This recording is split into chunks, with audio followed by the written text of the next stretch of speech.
Mi prometida me dijo que su ex había muerto, pero descubrí que vivía una doble vida cuando los vi besándose en mi propia casa. Cuando conocí a Emma no estaba buscando nada, ni relación, ni consuelo, ni siquiera compañía. Me encontraba en esa etapa rara en la que uno aprende a convivir con el ruido de las ambulancias y la soledad del turno nocturno. Vivía en la casa que me dejó mi abuela, una casa modesta en las afueras, con olor a madera vieja y café recalentado, y mi rutina era tan simple como funcional: trabajo, supermercado, Netflix hasta quedarme dormido. Y repetir. Emma llegó un miércoles cualquiera, recomendada por una compañera del hospital que juraba que su prima era distinta a todas las demás, una frase que, en mi experiencia, siempre era sinónimo de desastre. Pero no esta vez. O al menos eso creí. Nos vimos por primera vez en un diner de carretera, uno de esos que siguen usando manteles de hule pegajoso y tienen meseros que te llaman honey aunque tengas cara de perro. Ella entró con una bufanda enorme, gafas de sol aunque ya era de noche, y ese tipo de energía que hace que todo lo demás se sienta más opaco. Me gustó de inmediato, no porque fuera perfecta, porque no lo era, sino porque parecía auténtica. Hablaba con las manos, se reía fuerte, y tenía esa forma de mirarte como si cada palabra que saliera de tu boca valiera la pena.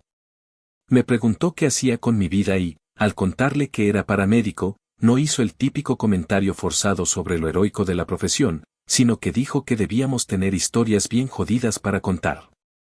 Me reí. Le conté una. Ella me superó con una historia suya, aún peor. Así comenzó todo.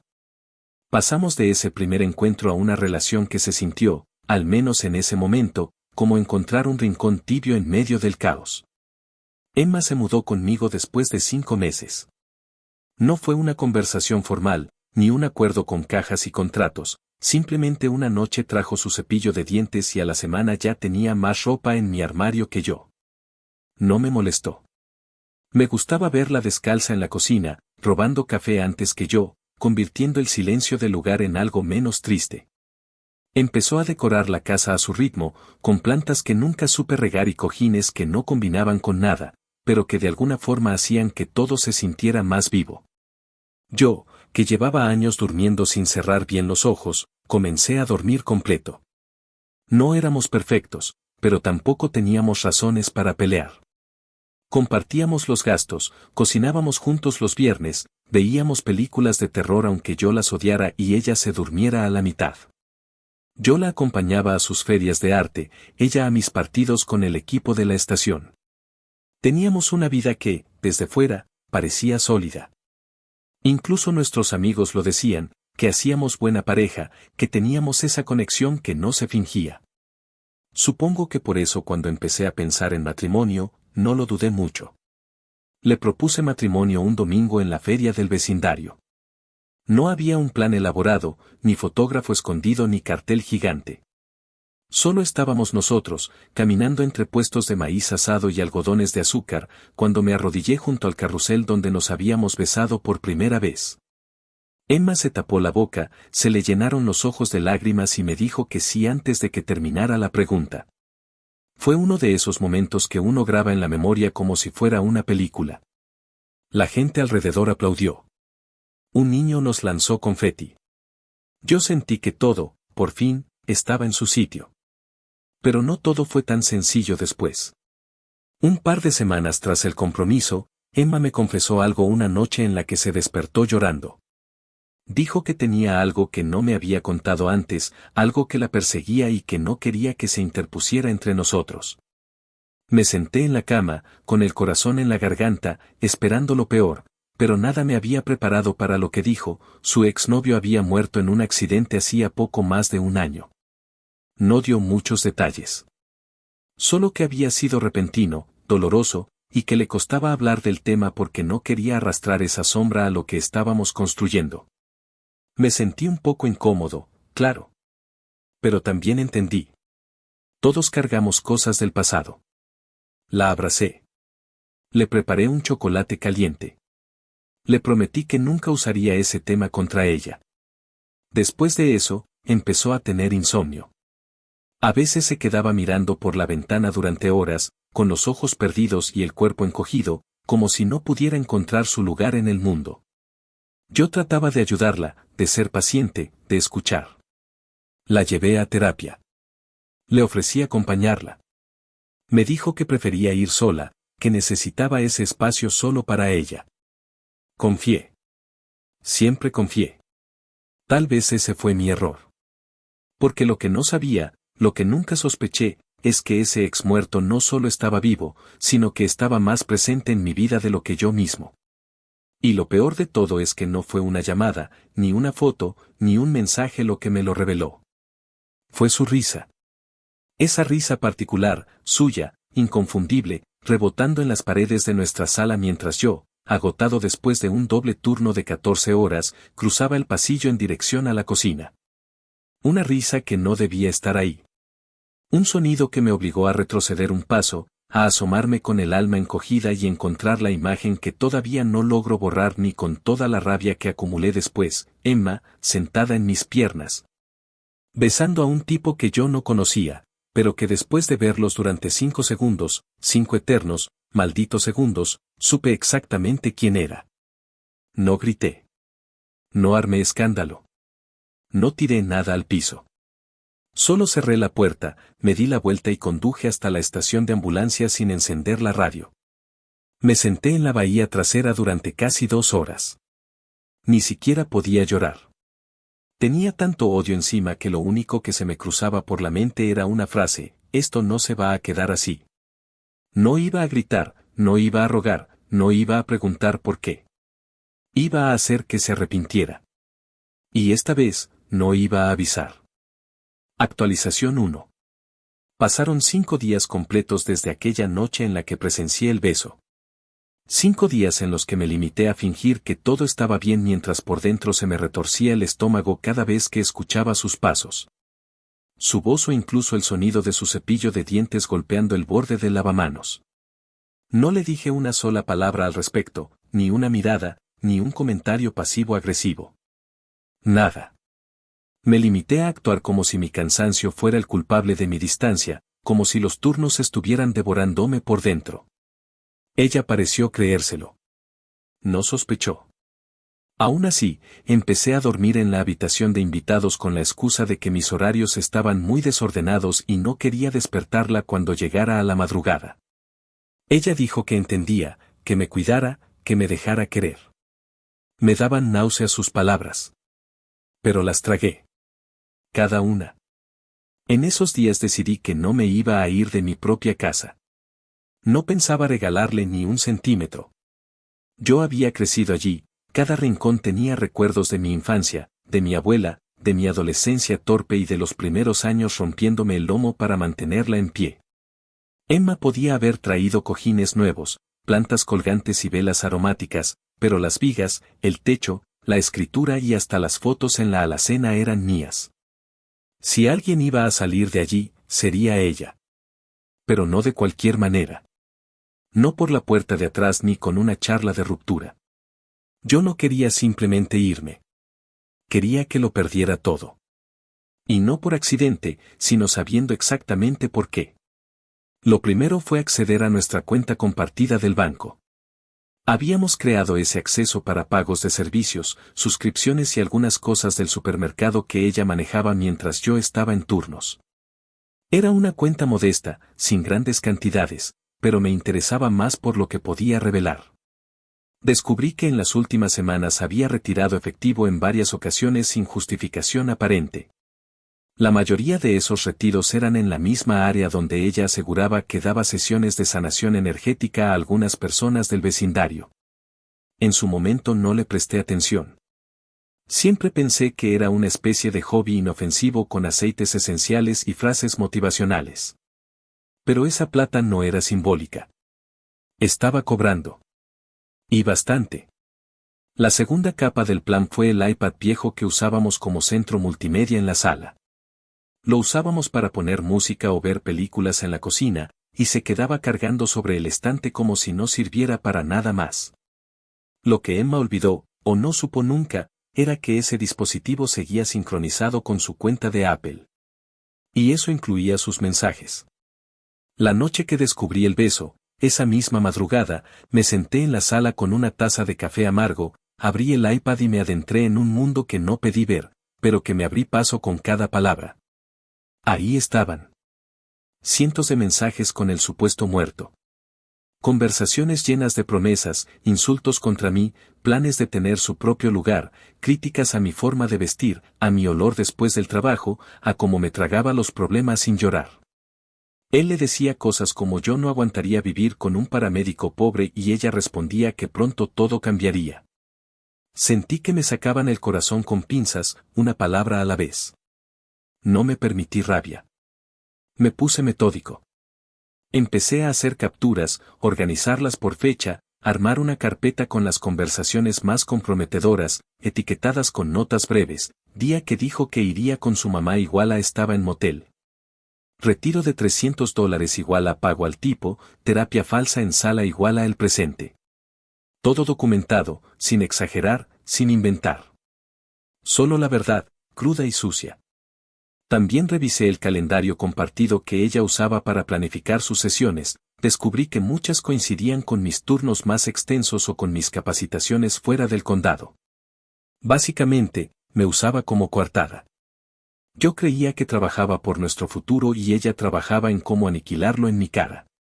No pasaron ni 10 días antes de que encontrara otro rastro todavía más útil, una serie de pagos pequeños, en efectivo, depositados a una cuenta que no reconocía. Le pedí ayuda a mi hermana Liz, que es contadora y tiene más malicia que paciencia. Le pasé los datos sin decirle todos los detalles personales, solo que sospechaba movimientos turbios y necesitaba entender qué estaba viendo. Liz, que siempre fue de carácter firme y de pocas preguntas, me devolvió un correo 2 días después. Me dijo que Emma estaba depositando dinero a nombre de un alias asociado a una segunda cuenta PayPal verificada con un número de seguro social. Ese número, según su verificación, era el mío. Me congelé. Emma había usado mi información personal para abrir una cuenta secundaria. Lo usaba para enviar facturas por sesiones falsas de terapia alternativa, y algunas habían sido cobradas por aseguradoras pequeñas que pagaban sin hacer verificación inmediata. Había usado mi identidad. Y no solo para hundirme. Para llenarse los bolsillos a mi costa. Fue la primera vez que sentí que lo que estaba haciendo ya no era solo un engaño sentimental. Era un crimen. Y como tal, merecía un castigo real. Esa noche, después de reunir toda la evidencia y organizarla en un disco externo, fui hasta la estación y me senté a hablar con un amigo mío que trabaja con la policía local. Uno de esos tipos que no tiene tolerancia para la gente que se cree más lista que el sistema. Le conté solo lo suficiente, que sospechaba fraude, que tenía documentos, que necesitaba saber cómo proceder sin que se volviera un problema legal para mí. Me miró largo rato, respiró hondo y dijo, si vas a ir hasta el fondo, más te vale no frenar cuando empiece a doler. Yo le respondí que ya dolía, y que no pensaba parar. Porque lo que Emma no sabía era que había cruzado una línea que no tenía regreso. Y lo que yo tenía en las manos ya no era una traición amorosa. Era dinamita. Y estaba listo para encender la mecha. Actualización 2. Pasó casi un mes entre el día en que hablé con mi contacto de la policía y el momento en que comencé a ejecutar, con precisión silenciosa, todo lo que venía construyendo desde aquel beso. No era una tarea fácil. Emma seguía durmiendo en la misma casa que yo, cocinando como si nada, tomándose selfies desde la cocina como si nuestro hogar fuera parte de una vida que ella misma había fabricado para mostrarse ante el mundo. No sé si era descaro, cinismo o simplemente una desconexión total de la realidad, pero verla sonreír mientras todo se desmoronaba en sus espaldas me daba una mezcla de asco y determinación. Por dentro ya no la amaba, ni siquiera sentía rabia constante, me había vuelto quirúrgico, metódico, frío. Y eso fue lo que la terminó jodiendo, su incapacidad para ver que alguien puede estar planeando tu caída sin levantar la voz ni cambiar el tono. Con los documentos en mano, y la carpeta llena hasta reventar con pruebas que incluían capturas de pantalla, grabaciones del iPad, registros bancarios, transferencias y hasta facturas emitidas con mi número de seguro social. Armé un paquete físico que llevé personalmente a la oficina del sheriff del condado. Lo acompañé con una carta redactada por mi hermana Liz, donde se especificaban las inconsistencias tributarias, el uso no autorizado de identidad y la facturación ficticia. Me senté frente a una oficial de mediana edad, cansada y directa, que me dijo que tenía una mina de oro en las manos y todo eso se corroboraba. Yo solo asentí. No quería venganza improvisada. Quería una que se sintiera legal, legítima y que no dejara espacio para redención. Paralelamente, me dediqué a observar más de cerca su rutina diaria. A simple vista, Emma no parecía tener empleo formal, pero sí se movía mucho. Iba y venía con una maleta pequeña, a veces con bolsas de compras, y a menudo llegaba con ese olor a incienso barato que tanto le gustaba. Decía que iba a sesiones de sanación espiritual y que cada vez tenía más clientas. Lo que no sabía era que había instalado un pequeño dispositivo GPS en su auto, una vieja herramienta de mi tiempo como voluntario en rescates rurales, que me permitía saber exactamente dónde se encontraba durante el día. No tardé mucho en notar que frecuentaba dos lugares más allá de nuestras cuatro paredes, un pequeño estudio alquilado a nombre de otra mujer, una amiga suya con quien ya no hablaba, y una casa ubicada a unas cuadras, donde casualmente también estacionaba su amante.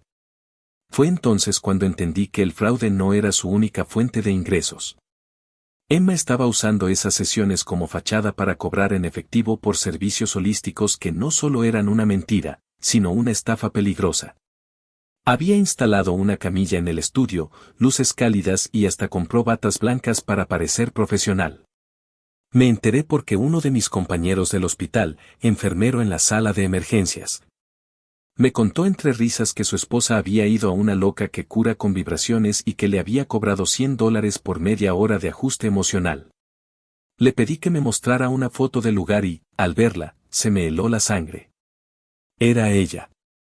Era Emma usando el nombre de una marca improvisada, con logo incluido, y trabajando sin licencia, sin permisos sanitarios y, por supuesto, sin declarar un solo centavo. Ahí fue donde decidí el siguiente paso. Me acerqué a uno de los inspectores de salud del condado con quien había coincidido durante un operativo de ambulancia meses atrás.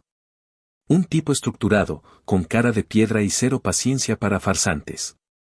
Le entregué una copia del material, incluido un listado de fechas, horarios, dirección exacta del estudio y hasta una cita falsa que programé desde un número alterno para poder registrar su nombre como prestadora del servicio. Le dejé claro que no me interesaba meterme más allá de lo legal, pero que se trataba de una persona que estaba poniendo en riesgo la salud pública al inventar terapias sin fundamento y cobrar por ellas. Él me dijo que tomaría cartas en el asunto más pronto que tarde. Y cumplió. Vaya si cumplió. La inspección ocurrió en un martes cualquiera. Emma me había dicho que ese día tenía 3 pacientes y que volvería tarde. Yo asentí, le deseé suerte y la vi salir con su bata blanca y esa sonrisa de satisfacción falsa que me revolvía el estómago. Esa misma tarde, mientras yo dormía en casa, el inspector llegó con un equipo y una orden para revisar el lugar. El operativo fue rápido, discreto y efectivo. Cerraron el estudio, incautaron materiales y la citaron para declarar por prácticas ilegales y posibles cargos por fraude a aseguradoras en caso de que los registros se cruzaran con reclamos médicos falsos. Me enteré porque me llamó al borde de un ataque de pánico, llorando, diciendo que la estaban acusando de cosas horribles y que necesitaba un abogado. Le dije que me era imposible salir del turno, pero que veríamos qué se podía hacer. No ofrecí consuelo. Solo dejé que se ahogara en su propia desesperación mientras yo seguía ampliando el hoyo donde ella misma había empezado a enterrarse. Esa noche volvió con el rostro descompuesto. No dijo mucho. Se encerró en la habitación y yo aproveché para desconectar el wifi que usaba para trabajar desde el iPad. Tenía que evitar que borrara algo por instinto. Lo curioso es que aún así, seguía sin sospechar que era yo. Tal vez su ego era tan grande que ni siquiera se le cruzaba la posibilidad de que quien dormía al otro lado del pasillo estuviera desmantelando su vida con una calma tan pulida. El amante seguía apareciendo de vez en cuando, sobre todo los fines de semana cuando yo decía tener turnos dobles. Los veía por las cámaras falsas que instalé solo para simular que estábamos siendo monitoreados. Una de ellas, sin conexión real, apuntaba al patio trasero. La dejé visible a propósito. Necesitaba que se sintieran seguros, como si nada pudiera tocarlos. Quería que se creyeran impunes, invencibles, cómodos. Porque mientras más alta se sintiera la torre, más grande sería el estruendo cuando finalmente cayera. Y lo que venía a continuación, aunque no lo sabían, era el principio del derrumbe.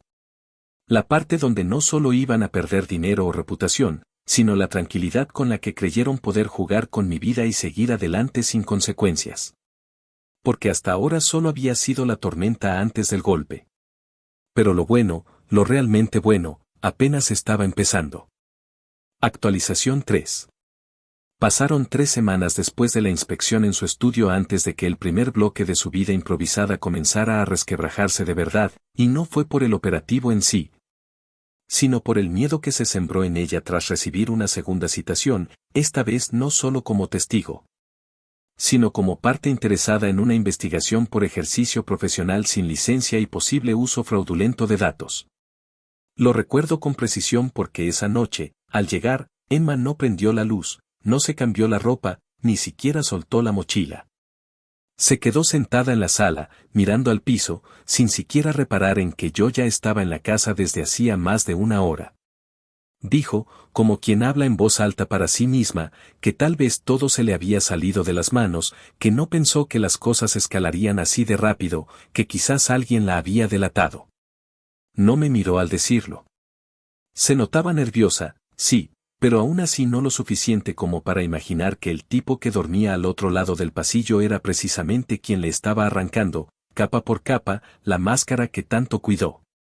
Me limité a prepararme un café mientras la escuchaba despotricar sobre el sistema, sobre lo injusto de que nadie le diera oportunidad a nuevos métodos de sanación, sobre cómo había gente que sí se sentía bien después de sus sesiones y que, según ella, eso debería ser suficiente prueba de que lo suyo funcionaba. Esa parte me pareció especialmente asquerosa. Porque no solo no asumía culpa, sino que todavía se creía una especie de víctima incomprendida. Cuando terminó su monólogo, preguntó si podía usar mi computadora para responder unos correos. Fingí revisar unos documentos mientras le decía que prefería que no, que estaba revisando informes médicos, lo cual era cierto. Lo que no le dije es que ya había respaldado todo lo que necesitaba y bloqueado cualquier posibilidad de que accediera a los correos que podrían comprometerme. Porque ya no se trataba de una separación.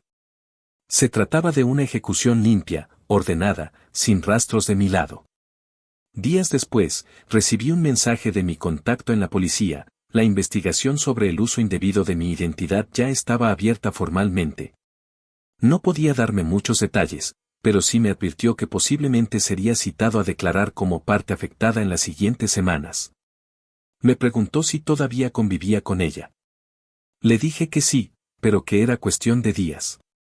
Porque para ese entonces ya tenía claro que el momento de dar el siguiente paso había llegado.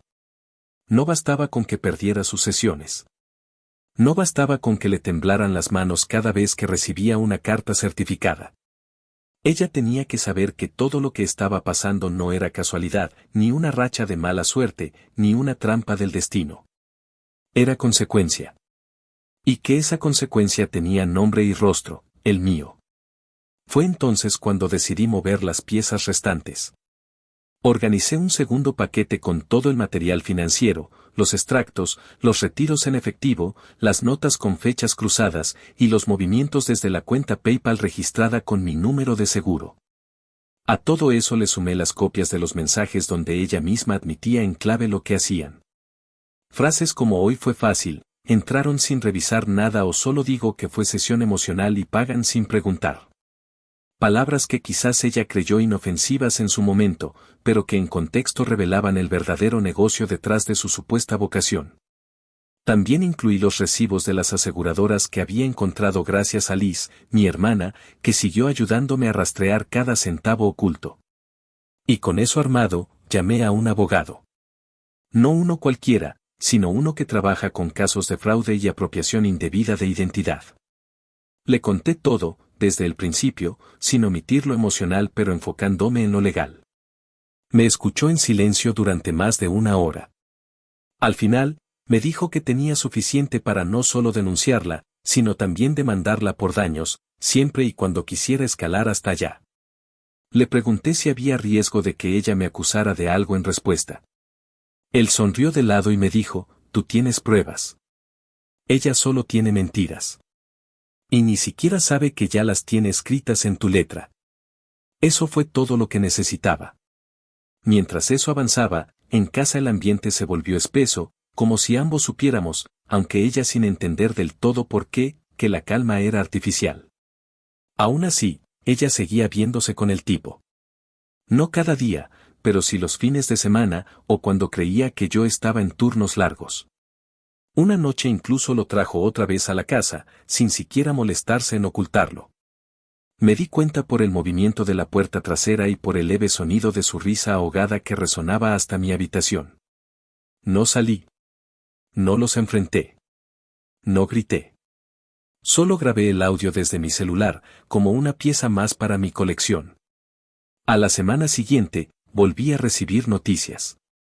Esta vez del condado. Emma había sido formalmente notificada sobre los cargos iniciales, ejercicio ilegal de prácticas sanitarias, uso indebido de fondos a través de identidad ajena y sospecha de fraude fiscal. Se le dio un plazo para responder con un abogado. Ella no me lo contó. Lo supe por otra vía. Pero sí noté que esa noche no durmió. Caminaba de un lado a otro como una sombra nerviosa, con las uñas entre los dientes y el celular en la mano.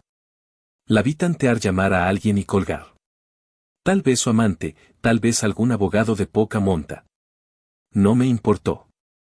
Solo supe que finalmente había llegado la fase donde el miedo empezaba a filtrarse por sus grietas. Esa era la señal que había estado esperando. Porque el plan ya no se sostenía solo con pruebas ni con tácticas discretas. Ahora venía el golpe más directo. El que iba a involucrarlos a los dos. El que no solo dejaría ruinas, sino que marcaría con fuego el nombre de ambos en donde más dolía, el sistema legal y el juicio público. Y cuando llegara ese momento, yo no iba a estar sentado en el banquillo. Iba a ser testigo. Iba a ser la parte que, a pesar de todo, jugó con las reglas en la mano. Y ella iba a tener que ver cómo todo lo que construyó con mentiras se desmoronaba sin que pudiera culpar a nadie más. Porque ya no era cuestión de si iba a caer. Era cuestión de cómo iba a dolerle cuando tocara el suelo. Y yo pensaba asegurarme de que ese suelo estuviera bien frío. Actualización 4. Pasaron cerca de 2 semanas después de que recibió la notificación oficial de los cargos, y durante ese tiempo la casa se transformó en un escenario tenso. Como si ambos estuviéramos respirando el mismo aire pero sabiendo que solo uno de los dos iba a salir de ahí entero. Emma intentó comportarse como si todo estuviera en pausa, como si fuera a resolver el asunto con una simple llamada o una excusa cualquiera, y aunque su energía cambió, empezó a comer menos. A encerrarse por horas en el cuarto, a hablar más bajo por teléfono, aún no había asimilado el verdadero tamaño del problema en el que estaba metida. Seguía creyéndose en control. Y justo por eso, su caída iba a ser todavía más dura. El siguiente movimiento no vino de mí, sino de alguien más, aunque había sido posible gracias a todo lo que yo había orquestado. Una mañana cualquiera, mientras yo lavaba la camioneta en el garaje, se apareció en la entrada un tipo con camisa de botones y gafas oscuras, acompañado por una mujer joven con una tablet en la mano. Eran del Departamento de Investigaciones de Seguros. No llevaban uniforme, pero sí una postura de autoridad que no podía confundirse. Emma no estaba en casa, así que fueron directos conmigo. Me mostraron una orden para entrevistar a la persona registrada como terapeuta alternativa bajo la dirección de nuestra vivienda.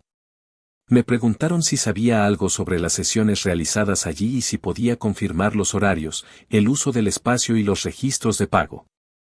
Mi respuesta fue breve pero eficaz. Les dije que no solo no tenía conocimiento de ninguna licencia profesional válida en nombre de Emma, sino que además había entregado semanas atrás un paquete con documentos y grabaciones que detallaban la actividad no autorizada y las implicaciones fiscales que eso conllevaba. Les extendí una copia del material, impresa y ordenada en sobres numerados, y la mujer tomó nota de todo mientras su compañero asentía en silencio. La entrevista duró unos 40 minutos, durante los cuales me preguntaron por el uso de mi número de seguro, por los retiros de efectivo que coincidían con los días de trabajo de Emma, y por el acceso al estudio que ella había instalado con nombre ficticio. Respondí con la misma serenidad con la que había actuado desde el inicio. Para ese punto yo ya no estaba improvisando, cada dato, cada horario, cada recibo, cada testimonio, estaba anotado, respaldado y con fechas exactas. No había nada que se sintiera forzado, y eso fue lo que más pareció impactar a los investigadores. Cuando se fueron, dejaron una tarjeta con sus contactos y me aseguraron que se pondrían en contacto apenas avanzara la revisión interna. Me dijeron que no me preocupara, que si todo era como parecía, yo no tenía nada que temer. Asentí. No dije que lo sabía desde el primer día. Esa misma tarde, alrededor de las 5:30, Emma llegó. La escuché cerrar la puerta con fuerza, colgar las llaves como siempre, y quedarse unos segundos en silencio en la entrada. Imaginé que algo no iba bien por la forma en que sus pasos no fueron hacia la cocina ni hacia el baño, sino directo a la habitación, sin saludar ni pronunciar palabra. Minutos después, sin que yo hiciera ningún intento de hablarle, se asomó a la sala y me lanzó una mirada cargada de nerviosismo. Dijo, con la voz apagada, que necesitaba saber si alguien había preguntado por ella.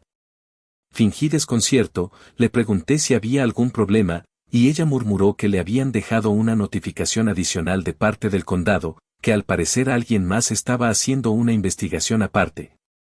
Y que comenzaba a sentir que alguien la estaba persiguiendo.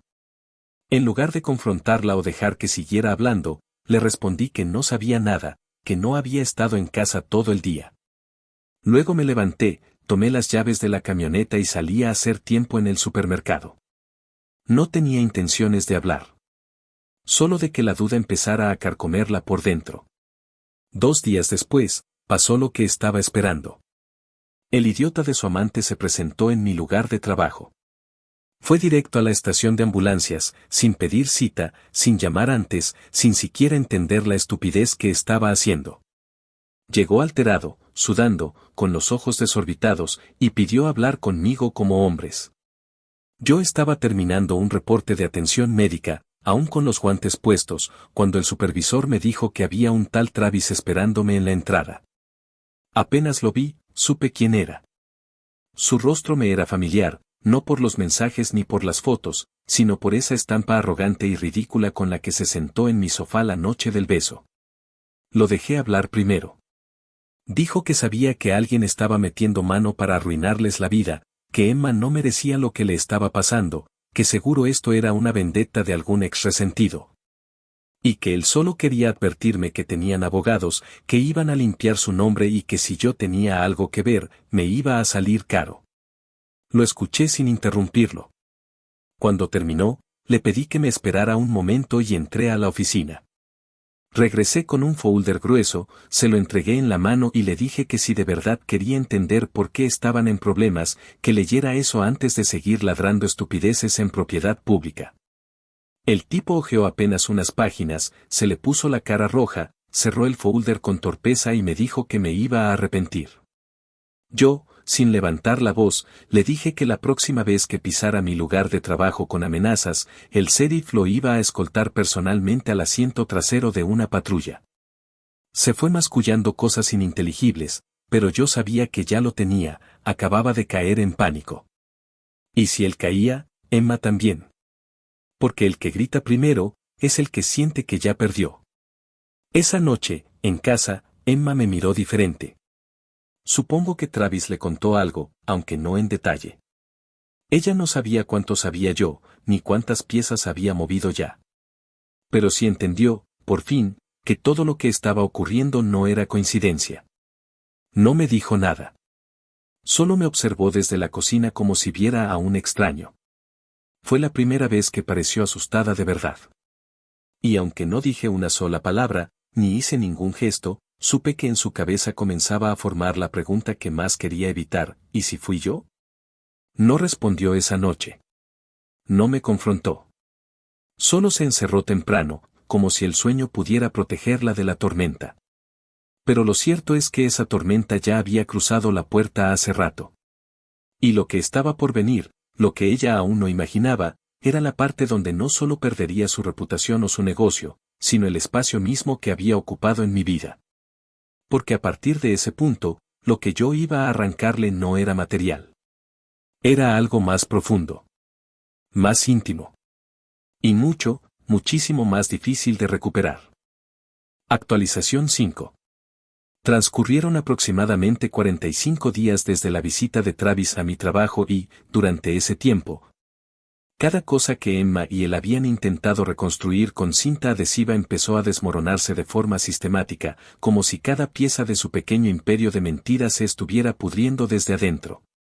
Ella seguía viviendo en la casa, sí, pero ya no con la confianza de quien cree que pertenece a un lugar, sino con la actitud tensa de alguien que sabe que está caminando sobre cristales quebrados.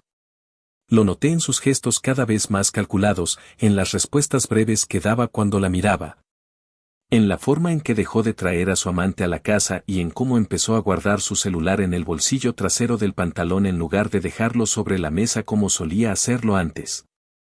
Para entonces yo ya no estaba solo en mi plan, tenía el respaldo de un abogado que conocía cada uno de los movimientos legales que podíamos activar, y lo que venía era simplemente cuestión de ejecución. Sabía que no podía echarla de la casa por la fuerza, al menos no sin tener en orden los documentos adecuados. Pero tampoco necesitaba hacerlo. Porque lo que Emma ignoraba, o, quizás, eligió ignorar, era que al usar mi información para sus operaciones fraudulentas, había firmado involuntariamente una autorización de ocupación que ya había sido revocada. En palabras simples, no tenía ningún derecho a estar ahí. La propiedad era solo mía, estaba registrada bajo mi nombre desde el fallecimiento de mi abuela, y yo había iniciado discretamente el proceso de revisión de ocupación indebida semanas atrás. Lo había hecho a través de una firma que gestionaba desalojos por vía legal, con todo lo que eso implicaba, notificaciones formales, entrega de pruebas, y un juez que solo necesitaba ver las fechas, las firmas y las transferencias no autorizadas para entender que esa mujer no solo se había colado en mi vida como una sombra, sino que además se había alimentado de mi identidad sin el menor remordimiento.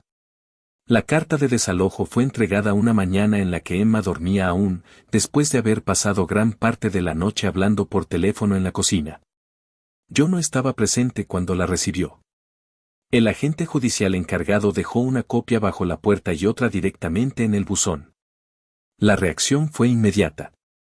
Me llamó al trabajo llorando, gritando que no entendía qué estaba pasando, que cómo era posible que ahora también la estuviera echando. Yo fingí sorpresa, le pregunté si estaba segura de lo que decía, y le dije que revisaría los papeles cuando llegara a casa. Fingí preocupación.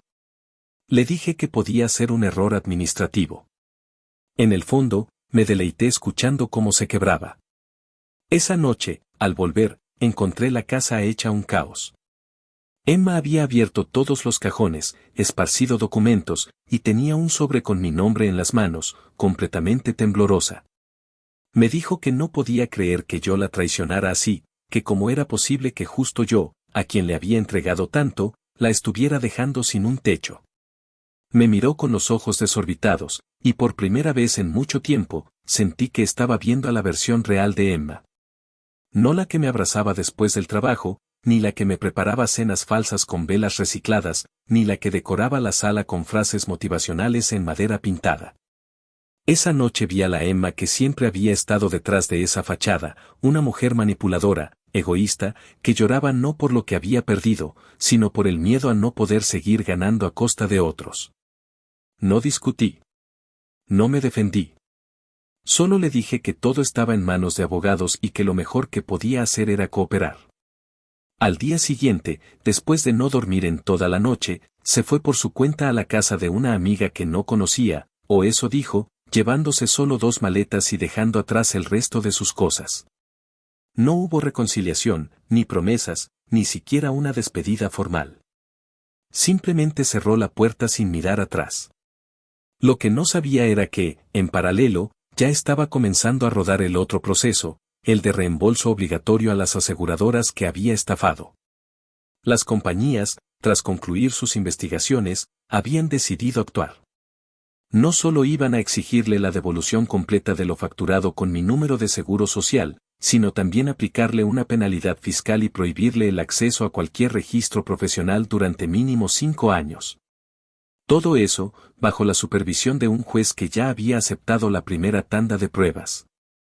El día que recibió esa notificación fue incluso más gratificante para mí que el de su salida de la casa. Porque ahí ya no era yo quien actuaba. Ya no era mi voz ni mi nombre quien exigía justicia. Era el propio sistema, ese al que ella creyó poder manipular con frases vacías y excusas absurdas. Ese mismo sistema que, por una vez, funcionaba como debía. Me enteré por Liz, que tenía un conocido en el tribunal, que Emma había intentado alegar coerción emocional para justificar algunos de los movimientos financieros, como si alguien la hubiera obligado a robar mi identidad. Pero la cronología de los mensajes, las capturas y las grabaciones hablaban por sí solas. Era imposible negar la intencionalidad. Cada palabra, cada movimiento, cada factura estaba ligada a una acción consciente, reiterada, y claramente orientada a su beneficio personal. Y mientras tanto, Travis, el brillante héroe romántico de su película barata, estaba enfrentando también sus propios problemas. Al haberse visto involucrado en algunas de las transferencias de efectivo, usando su cuenta personal para recibir pagos que luego se devolvían a Emma en efectivo. Había quedado vinculado a un esquema de lavado de pequeñas sumas, lo cual no le garantizaba cárcel, pero sí una marca suficiente en su historial para perder el empleo que tenía en una compañía privada de distribución. Lo supe por redes sociales. Alguien compartió una historia suya donde insinuaba que había gente que no sabía perdonar errores. Me dio risa. No respondí. No tenía que hacerlo. Porque la diferencia entre ellos y yo era que yo nunca tuve que mentir para destruirlos. Solo tuve que hacer que las verdades hablaran por sí solas. La casa, ya vacía de sus cosas, volvió a tener ese olor a madera vieja y café recalentado. Volví a dormir tranquilo. Volví a dejar el iPad cargando sin miedo. Volví a leer libros sin mirar de reojo el celular. Y lo más importante, volví a respirar sin esa presión constante en el pecho. Porque la venganza, cuando se hace en silencio y sin ensuciarse las manos, no solo es más efectiva. Es también más reparadora. Y en ese momento, sentado en la sala con la carpeta cerrada, viendo el último informe del abogado donde se resumía la demanda aceptada, supe que todo lo que había aguantado no había sido en vano. Emma ya no era una presencia en mi vida. Era un archivo. Una historia cerrada. Y como toda buena historia, merecía un final acorde. Y ese, estaba a punto de llegar. Actualización final. 3 meses después del desalojo, recibí en mi buzón una notificación oficial con sello del tribunal: el juicio de Emma había terminado en un acuerdo de culpabilidad. No hubo necesidad de prolongar el proceso, porque las pruebas eran tan abrumadoras que sus abogados optaron por una salida rápida para evitar que el caso escalara a mayores. Aceptó los cargos de fraude, suplantación de identidad y ejercicio ilegal de prácticas sanitarias. El tribunal le impuso una multa significativa, la obligación de reembolsar todo el dinero recibido por medio de los reclamos falsos y las sesiones inventadas, y además, una inhabilitación de 5 años para trabajar en cualquier campo relacionado con servicios terapéuticos, de salud o asesoría emocional. Su nombre quedó manchado en bases de datos estatales y federales, y según supe por Liz, su historial de crédito también fue afectado tras la intervención de las aseguradoras. Básicamente, quedó fuera del mapa. Y aunque eso no devolvía el tiempo perdido ni el daño emocional, sí ofrecía un cierre concreto. Algo firme. Algo real. En cuanto a Travis, su suerte no fue mejor. Aunque él no había sido el autor intelectual del fraude, su papel como colaborador lo puso en el radar de varias agencias. Las transferencias entre sus cuentas y las de Emma lo hicieron sospechoso de evasión fiscal y lavado de pequeñas cantidades de dinero, lo cual, sumado a su incapacidad para justificar el origen de ciertos depósitos, terminó costándole su empleo. Era supervisor de almacén en una empresa de distribución y, según supe, lo despidieron sin derecho a compensación tras una auditoría interna. Intentó demandar por despido injustificado, pero la empresa tenía pruebas más que suficientes para justificar la terminación del contrato. Su caso nunca llegó a juicio. Simplemente se desvaneció en los archivos de recursos humanos como un nombre más en la lista de empleados que intentaron pasarse de listos. Durante ese tiempo, yo vendí la casa. No por necesidad económica, sino por salud mental. Después de todo lo que ocurrió, cada rincón de esas paredes me recordaba una versión mía que ya no quería habitar. No era odio lo que sentía al ver la sala donde ella lo besó, o el pasillo donde lloró inventando pesadillas sobre un ex muerto. Era una especie de agotamiento moral. Como si quedarme allí significara seguir respirando un aire que ya no me pertenecía. Así que llamé a un agente inmobiliario, hice algunas reparaciones mínimas, y en menos de 2 meses, la propiedad se vendió por un valor justo. Con ese dinero pagué los honorarios legales, cubrí un par de deudas pequeñas, y me compré un pequeño condominio junto al lago, más moderno, más tranquilo, sin historia previa, sin huellas de nadie más. Los primeros días allí fueron raros. El silencio era distinto. Ya no era el silencio de la duda, ni de la sospecha, ni de la espera. Era un silencio pleno. Sin sobresaltos. Sin preguntas que no quería contestar. Me adapté rápido. Compré una cafetera nueva, un sofá gris que me gustaba desde hacía años pero que nunca quise tener por miedo a que no combinara con el estilo de Emma. Y por fin volví a colgar en la pared las fotos que yo mismo había tomado en mis viajes de emergencia en las montañas. Cosas simples, pero que me devolvían a mí mismo. Incluso adopté un perro que encontré en una fundación local. Lo llamé Diesel. Es terco como el solo, pero duerme a los pies de mi cama y ladra cada vez que alguien se acerca a la puerta. Supongo que necesitaba algo que me recordara que todavía hay cosas que valen la pena cuidar. No volví a hablar con Emma desde que se fue.